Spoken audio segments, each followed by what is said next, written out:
موعد انطلاق بطولة الدوري المصري للموسم الجديد 2026-2027. وتوج نادي الزمالك بلقب الدوري الموسم الماضي بعد صراع قوي مع النادي الأهلي وبيراميدز حتى الجولة الأخيرة.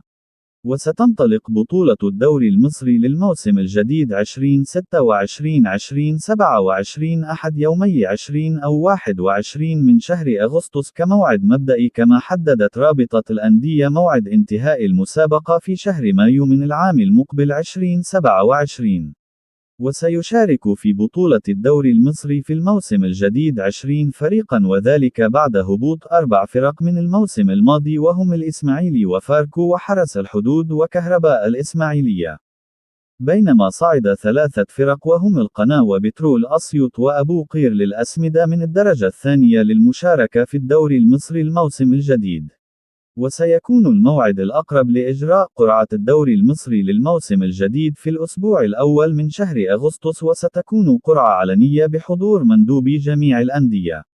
وستقام بطولة الدوري المصري في الموسم الجديد بتنافس جميع الفرق في المرحلة الأولى، ثم يتم تقسيم الفرق في المرحلة الثانية إلى مجموعتين. المجموعة الأولى هي مجموعة البطل وتضم 6 فرق، بينما تضم المجموعة الثانية 14 فريقا يتنافسون على البقاء، يهبط منهم 4 فرق إلى دوري المحترفين بنهاية الموسم.